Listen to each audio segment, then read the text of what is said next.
And then the ergonomic office furniture. I brought in a chair today, and I'm going to show you the most important ergonomic piece of furniture in your office is going to be your chair. That's what you're sitting in most of the day. This has direct contact with your body. So what I'm going to show you is what to look for in a well-made ergonomic chair. I brought this chair. It's very large. This is actually a big and tall chair, made to hold probably 500 pounds or more.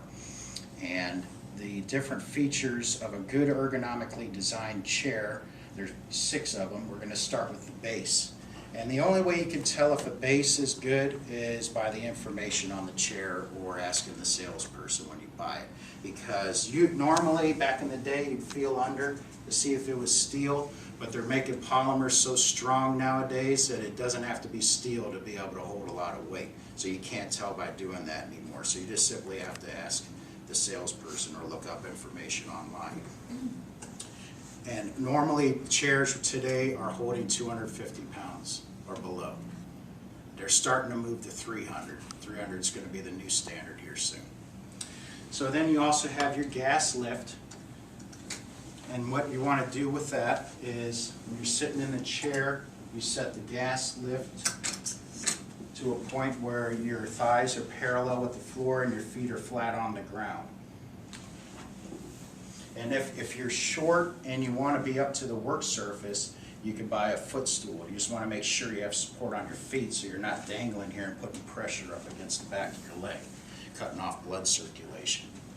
One thing that separates a well-made ergonomic chair from any other chairs is this lumbar support, the curvature of the back. Many chairs will have a curvature here, but what you want is the adjustability. This chair happens to have a pump.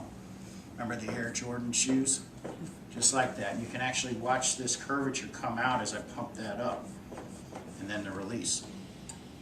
You can hear the air coming out. So that makes this project out more if the person so decides they want that. It all is customized to whoever's sitting in it. The other item would be your vertical setting. Where is the lumbar on your back? How tall are you? So you have to have that. This one happens to ratchet in place. It goes up the whole way, it'll fall back down. Put it in the proper space for your back. So that would be the adjustment you want for your lumbar. The other item is a seat slide is very important. This chair happens to have a little lever right here where you can slide this seat back and forth.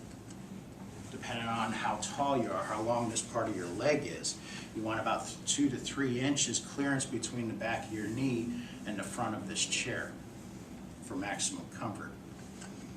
Another item is your arm adjustability. You have a vertical adjustment.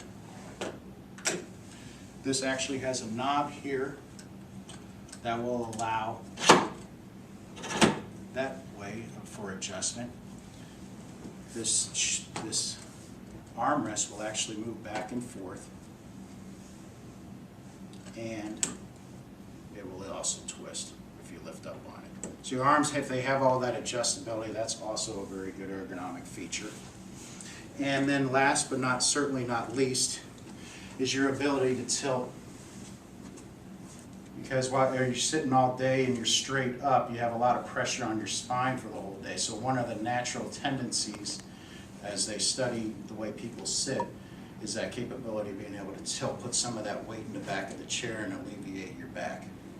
And many chairs will have the capability of tilting. You can lock it in place, or you can set it in many different settings for tilt.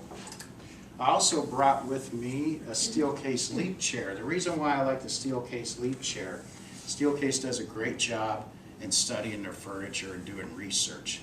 They actually did a year-long study on this chair. It showed where it rose productivity 17.8% as opposed to going to your neighborhood office supply store and buying some chairs. So I brought in a video that's discussing, or we have a video on this chair discussing the features of it, and she's going to mention this chair has a flex back. See how that moves? Yeah, and then this will move. What's the benefit of that? Just for moving even around distribution. Every part of your body, there's no pressure points. Oh. That's the great. It's like laying on a mattress. See how thin the cushion is? But that doesn't matter because it flexes with your body.